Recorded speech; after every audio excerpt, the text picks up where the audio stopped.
ಮಂಡ್ಯ ತಾಲೂಕು ಕೊತ್ತತ್ತಿ 1 ಮತ್ತು 2ನೇ ವೃತ್ತದ ಕಾಂಗ್ರೆಸ್ ಕಾರ್ಯಕರ್ತರು ಇಂಡುವಾಳು ಸಚ್ಚಿದಾನಂದ ಅವರ ನಿವಾಸದಲ್ಲಿ ಸಭೆ ಸೇರಿ ಪಕ್ಷೇತರ ಅಭ್ಯರ್ಥಿ ಸುಮಲತಾ ಅಂಬರೀಶ್ ಅವರನ್ನ ಬೆಂಬಲಿಸಲು ನಿರ್ಣಯವನ್ನ ಕೈಗೊಂಡಿದ್ದಾರೆ.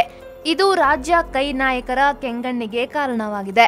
ಕೆಪಿಸಿಸಿ ಅಧ್ಯಕ್ಷ ದಿನೇಶ್ ಗುಂಡೂರಾವ್ ಅವರು ಸುಮಲತಾ ಬೆಂಬಲಿಸುವ ಮುಖಂಡರು ಮತ್ತು ಕಾರ್ಯಕರ್ತರ ವಿರುದ್ಧ ಕ್ರಮ ಕೈಗೊಳ್ಳುವ ಸೂಚನೆ ನೀಡಿದ್ದರೂ ಅದಕ್ಕೆ ಸೊಪ್ಪು ಹಾಕದೆ ಇಂಡುವಾಳು ಗ್ರಾಮದ ಎಸ್ ಸಚ್ಚಿದಾನಂದ ನಿವಾಸದಲ್ಲಿ ಮುಖಂಡರಾದ ಬಿಎಂ ಮಹೇಶ್, ಯೋಗಾನಂದ ಪಟೇಲ್, ತಗ್ಗಹಳ್ಳಿ ಕೃಷ್ಣ, ಶ್ರೀರಂಗಪಟ್ಟಣ ತಾಲೂಕು ಪಂಚಾಯತ್ ಉಪಾಧ್ಯಕ್ಷೆ ನಂದಾಮಣಿ, ಮಂಗಲ ಗ್ರಾಮ ಪಂಚಾಯತ್ ಅಧ್ಯಕ್ಷ ಗಿರೀಶ್, ಉಪಾಧ್ಯಕ್ಷೆ ವರಲಕ್ಷ್ಮಿ, ಬುಲೆಟ್ ಕೃಷ್ಣ, ಬೇವಿನಹಳ್ಳಿ ಗ್ರಾಮ ಪಂಚಾಯತ್ ಅಧ್ಯಕ್ಷೆ ಭಾಗ್ಯ, ಸದಸ್ಯರಾದ ರಮೇಶ್ ಮತ್ತಿತರ ಮುಖಂಡರು ಸಭೆ ಸೇರಿ ಸುಮಲತಾ ಬೆಂಬಲಿಸುವ ತೀರ್ಮಾನವನ್ನ ಕೈಗೊಂಡಿದ್ದಾರೆ. ಜೆಡಿಎಸ್ ಕಾಂಗ್ರೆಸ್ ಮೈತ್ರಿ ರಾಷ್ಟ್ರ ಮತ್ತು ರಾಜ್ಯ ಮಟ್ಟದಲ್ಲಿ ಮಾಡಿಕೊಳ್ಳಲಾಗಿದೆ. ಅಪ್ಪ ಮಕ್ಕಳ ಗೆಲುವಿಗೆ ಮೈತ್ರಿ ಇರೋದಿಲ್ಲ. ಜಿಲ್ಲೆಯಲ್ಲಿ ಮೈತ್ರಿಗೆ ಬೆಂಬಲ ನೀಡೋದಿಲ್ಲ.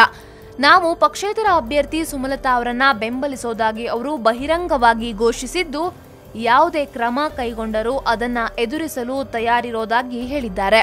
ಕಾಂಗ್ರೆಸ್ ಪಕ್ಷದ ನಾಯಕರ ತೀರ್ಮಾನಕ್ಕೆ ಬದ್ಧವಾಗಿಲ್ಲ. ನಾವು ಕಾಂಗ್ರೆಸ್ಸಿಗರು ಪಕ್ಷದ ಬಾವುಟ ಹಿಡಿಯುತ್ತೇವೆ. ಪ್ರಕರಣ ದಾಖಲಿಸಲಿ, ಇಲ್ಲವೇ ಪಕ್ಷದಿಂದ ವಜಾಗೊಳಿಸಲಿ, ಯಾವುದಕ್ಕೂ ಹೆದರೋದಿಲ್ಲ. ಪಕ್ಷೇತರ ಅಭ್ಯರ್ಥಿಗೆ ನಮ್ಮ ಬೆಂಬಲ ಎಂದು ಘೋಷಿಸಿರುವುದಲ್ಲದೆ ಪ್ರಚಾರದಲ್ಲಿಯೂ ಮುಂಚೂಣಿಯಲ್ಲಿರುವುದು ದೋಸ್ತಿ ನಾಯಕರಿಗೆ ನುಂಗಲಾರದ ತುತ್ತಾಗಿ ಪರಿಣಮಿಸಿದೆ.